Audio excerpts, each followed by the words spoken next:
কলিযুগে সাধু পাওয়া খুব দুর্লভ। সেই সাধু রূপে গুরু রূপে স্বয়ং কৃষ্ণই চিন্তা করছেন। তিনি যেটা বলছেন সেই মহাপ্রভুর শিক্ষা, সাধুগুরু বৈষ্ণবের শিক্ষা, সেটাই আমার গ্রহণীয়।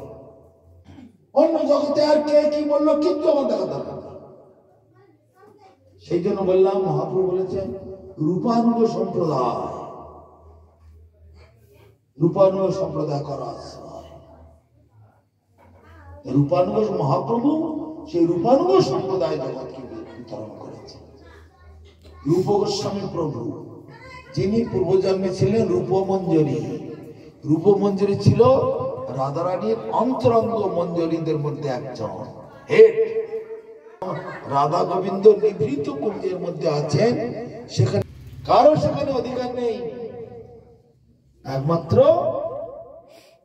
সেই রূপমঞ্জরী। সেই জন্য মহাপ্রভু সেই রূপমঞ্জরী এই জগতে রূপ গোস্বামী হয়ে এসেছে। তাই মহাপ্রভু জগৎকে শিক্ষা দিলেন একেবারে গোলক বৃন্দাবনে সকলের জায়গা। শুধু তাই নয়, একদম ভগবানের অন্তর্মহলে, ভগবানের অন্তরঙ্গ সেবায় তোমার অধিকার। তাই তোমাকে এই রূপানুগ সম্প্রদায়কে আশ্রয় করতে। কত সুন্দর ভাবে বলে দিলেন মহাপ্রভু। কিন্তু জগতের মানুষ ভেড়ার মতো, আগের ভেড়া যেদিকে যায় পেছনে ভেড়া সেদিকে দেখে না, চোখ কান নেই। তার কি কথা, কি ভাগবত কথা শুনে লাভ কি? কিসের ভাগবত শ্রবণ এগুলো? ইতিপূর্বে কি আর কোনো জায়গায় ভাগবত কথা শ্রবণ করেনি? তবে করেছে মানে না কেন? এগুলো গোড়ামি, এক ধরনের একগুঁয়েমি।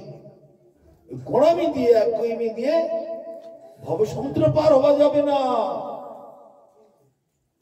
আমাদের প্রভুপাদ বলতেন তাতস্য কূপ।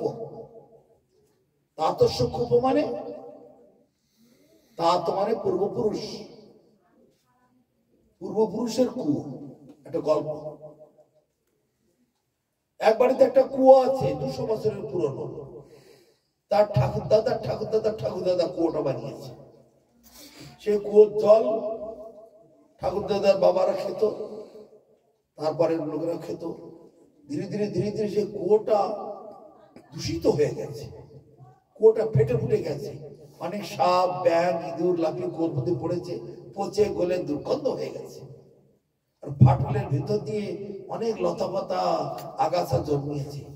সেই জল আর জল নেই, দূষিত। গ্রামের লোকেরা ঠিক করেছে কুয়োটাকে ভেঙে দিতে হবে।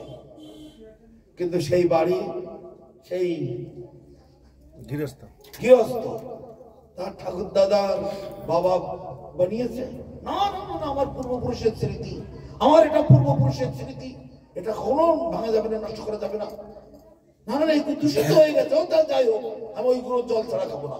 আমার ঠাকুর দাদা এই কুয়োর জল খেতেন, আমার বাবারা খেয়েছেন, আমি এই কুয়োর জলই খাবো। মাথার মধ্যে গোবর, জানে না কুয়োটা দূষিত হয়ে গেছে। ওই কুয়োর জল খেলে আন্ত্রিক হবে, ডায়রিয়া হবে, কলেরা হবে, মরে যাবে বেটা। কিন্তু মূর্খ লোক বোঝে না স্মৃতি, পূর্ব স্মৃতি, তাতস্য কূপ। ওইভাবে স্মৃতি রক্ষা হয় না। গ্রামের লোকেরা জোর করে কুয়োটা ভাঙার চেষ্টা করছে, আর ও গিয়ে একেবারে জড়িয়ে ধরছে। না না বাবা, আমার এই কুয়োর জলটা আমার কুয়ো, আমার ঠিক আছে।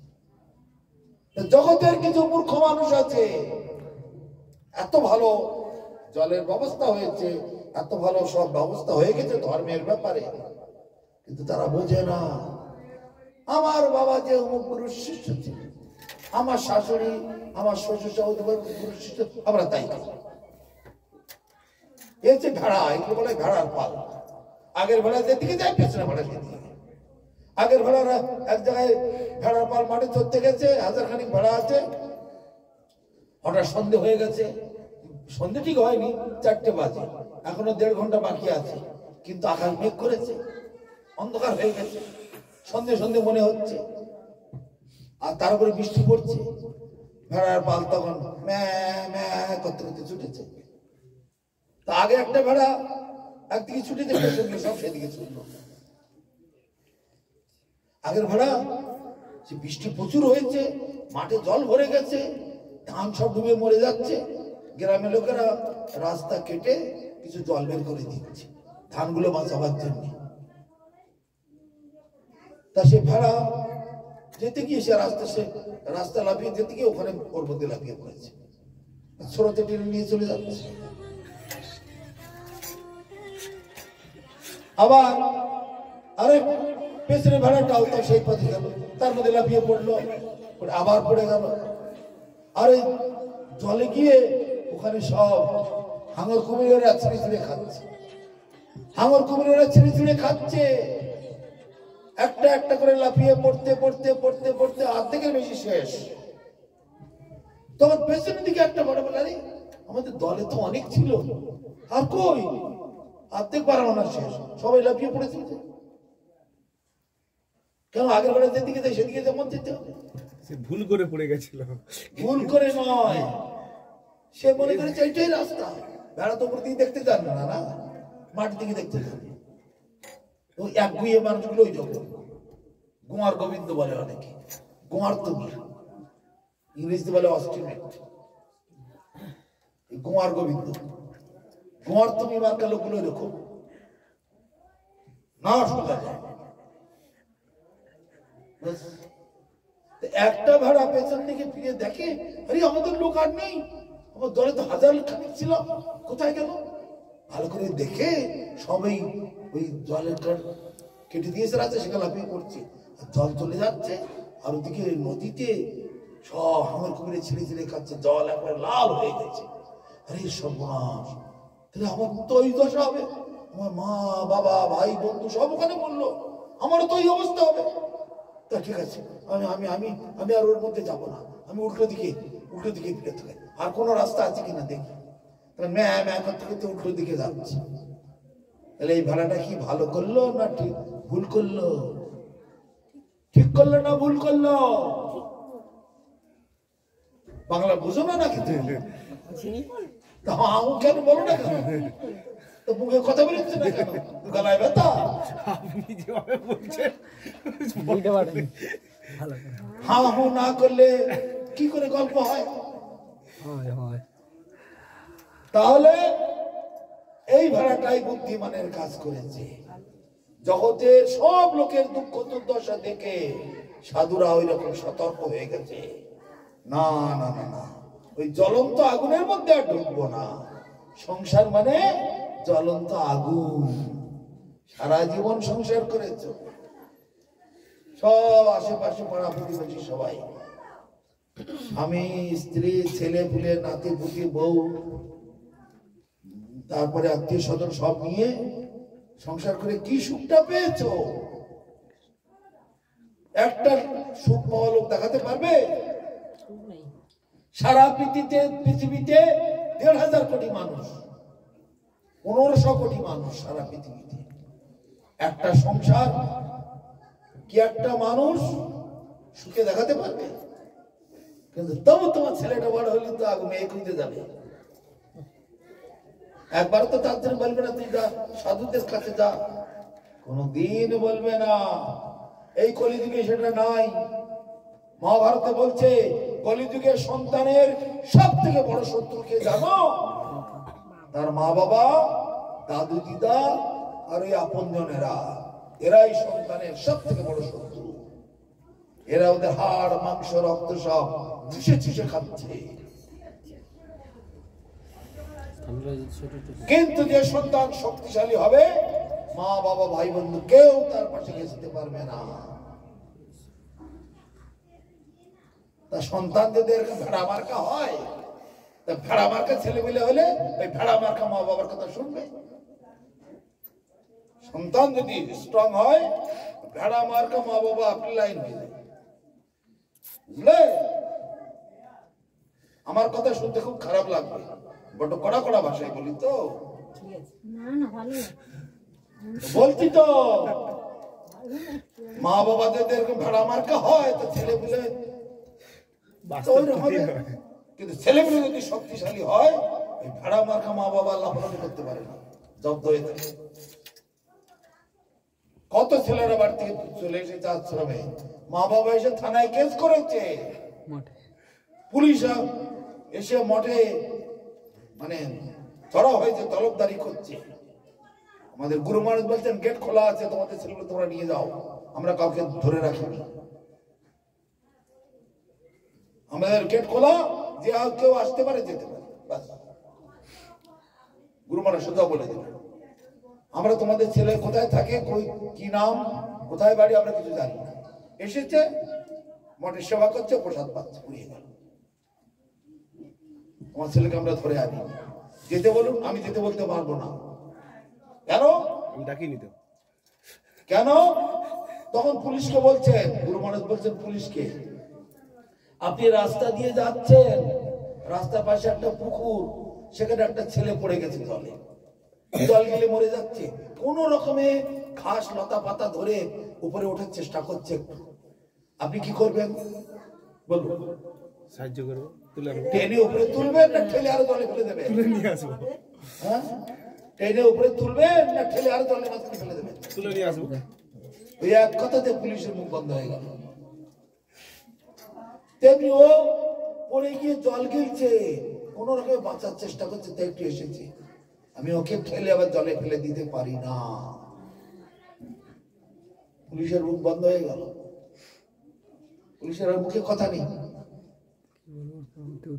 সেই রকম মঠ মন্দির গুলো হচ্ছে সেই রকম, মানুষকে কল্যাণের জন্য, উদ্ধারের জন্য, মায়ার কবল থেকে বাঁচিয়ে তাকে ভগবানের কাছে নিজের বাড়ি নিজের ঘরে পাঠাবার জন্য।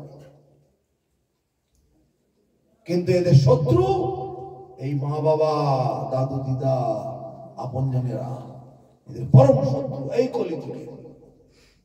এটা মহাভারতে বর্ণনা করা হয়েছে, তার বিশদ ব্যাখ্যা। এরা নিজেদের ভালো তো বোঝেই না, ছেলেপুলেরও মঙ্গল তারা বুঝবে না। নিজেরা যেমন জ্বলে পুড়ে মরছে, ছেলেপুলেকে সেখানে জ্বলে পুড়ে মরার ব্যবস্থা করবে এই কলিযুগের মা বাবারা। অতএব মায়া মোহ ছাড়ি বুদ্ধিমান, নিত্য তত্ত্ব কৃষ্ণ ভক্তি করুন সন্ধান। 84 লক্ষ জন্ম জগতেতে ঘটছে, কবু স্বর্গে, কবু মর্তে, নরকে বা কবু, কবু দেব, কবু দৈত্য, কবু দাস প্রভু, কবু রাজা, কবু প্রজা, কবু বিপ্র শূদ্র, কবু সুখী, কবু দুঃখী, কবু বা কীট ক্ষুদ্র। কীট পতঙ্গ, পশু পক্ষী, গাছপালা, লতা পাতা, মাছ, গাছ, শাক, দেবী দেবতা, ব্রহ্মা থেকে শুরু করে সব কিছু এই মানুষ জন্ম জন্মান্তর হচ্ছে। কিন্তু তার মাঝখান থেকে অত্যন্ত সৌভাগ্য যাদের ভালো, তারা সাধু সঙ্গটা পায়, আর সাধু সঙ্গীতে হরিকথা শুনে তাদের ভাগ্য খুলে যায়, খুলে গিয়ে সাধুদের আদেশ মতো, নির্দেশ মতো, সাধুদের পথ অনুসরণ করে তারা চলে, তখন তার ভাগ্য খুলে গেল। এইভাবে চতুর্দশ ভ্রমণ ঘুরতে ঘুরতে অবশেষে সাধু সঙ্গ পায়, আর সাধু সঙ্গ পেয়ে তখন নিজ ধামে যায়। তারপর আরো কথা আছে, যারা ভোগে মত্ত তাদের জন্য মনুসংহিতায় কি বলছে? মাংস, মাং মানে আমাকে, স মানে সে। আজকে আমি যাকে খাচ্ছি, কালকে সে আবার আমাকেই খাবে। মৎস্য, আমার মতো সে, তার মতো আমি। যে মাছটাকে ভালো করে কেটে মশলা মাখিয়ে তেলের কড়াইতে দিচ্ছ, আর গন্ধ বেরোচ্ছে, আর ঢক দিচ্ছ, গন্ধে গন্ধে পেটাতে ভুলে যাচ্ছে, কি মজার গন্ধ পাচ্ছ। ওই মাছ একদিন মানুষ হবে তোমাদের মতো, তোমরা হবে মাছ, তোমাদেরকে কেটে কেটে আবার ওরাও তেমনি তেলের কড়াইতে ভাজবে। ওই ছাগলটা, মুরগিটা, ওরাও আবার মানুষ হবে, তুমি হবে ছাগল মুরগি, আবার তোমাকে কাটবে। এইভাবে অনন্তকাল ধরে এটা চলছে, রেহাই পাবে না। সেই জন্য নাম হচ্ছে মাংস, সংস্কৃত কথা। মাং মানে আমাকে, স মানে সে। আজকে আমি যাকে, কালকে সে আবার আমাকে। মৎস্য আমার মতো সে, আজকে আমি যার মতো, কালকে সে আবার আমার মতো। অতএব তোমাদের রেহাই নাই, একটাই পথ আছে। দুই রকমের সংসার বললাম, একটা মায়ের সংসার, একটা ভগবানের সংসার। মায়ের সংসারটা পরিবর্তন করে ভগবানের সংসার বানাতে হবে। যা তুমি কাজকর্ম করছো, যত টাকা আয় করছো, ভগবানের সেবার জন্য, ভগবানের ভক্ত সেবার জন্য, বৈষ্ণব সেবার জন্য, সাধুগুরু বৈষ্ণবের সেবার জন্য। লক্ষ্য থাকবে এটা। যা কিছু কেনাকাটা করছো, ভগবানের ভোগের জন্য, ভক্তদের সেবার জন্য। যা কিছু খাচ্ছ, ভগবানের প্রসাদ। আজে বাজে অখাদ্য কুখাদ্য জিনিস খাওয়া যাবে না। ওইগুলো খাওয়ার জন্য ভগবান তোমাদের জন্ম দিন।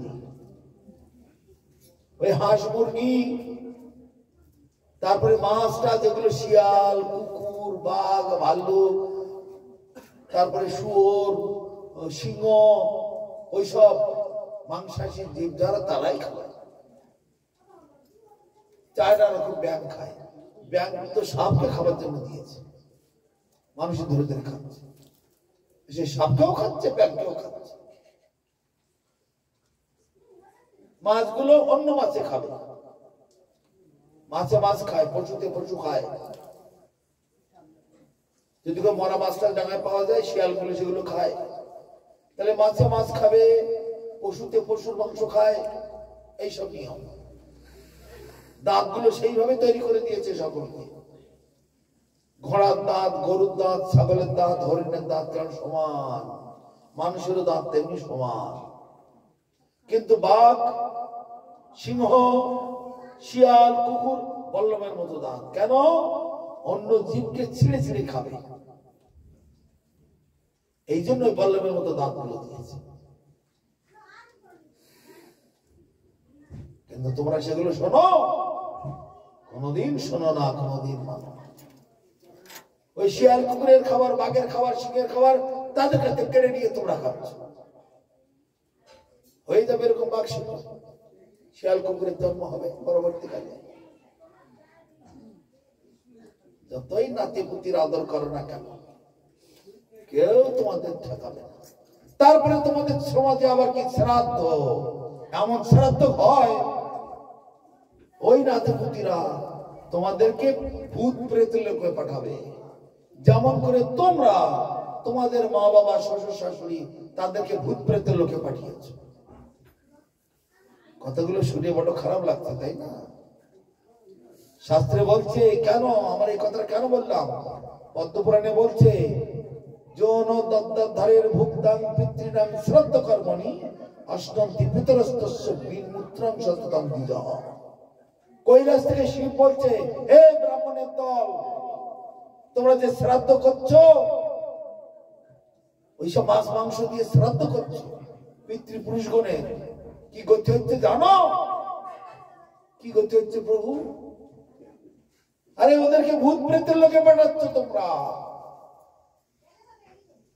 ভগবানের মহাপ্রসাদ দিয়ে শ্রাদ্ধ করতে হয়, তা না করলে ওই সকল অখাদ্য কুখাদ্য দিয়ে শ্রাদ্ধ করলে ভূত প্রেত লোকে গতি হয়। অতএব তোমরা এখনো সজাগ হও। জগতে যেসব শ্রাদ্ধগুলো চলছে, সেটা কয় রকম শ্রাদ্ধ জানো? 5 রকমের ফল হয়। 5 রকমের লোকেরা প্রেত লোকে যাচ্ছে। কারা কারা? যে লোকটা শ্রাদ্ধ হচ্ছে সেই লোক, আর যে লোকটা করছে সেই বামন, আর যে করাচ্ছে সেই বাড়িওয়ালা। কত হলো? 3 দল হলো। আর যারা সেখানে খেতে যায় তারা, আর যে সমাজ সেটাকে স্বীকার করে নেয় তারা। এই 5 দলের লোকেরা যাচ্ছে প্রেত লোকে।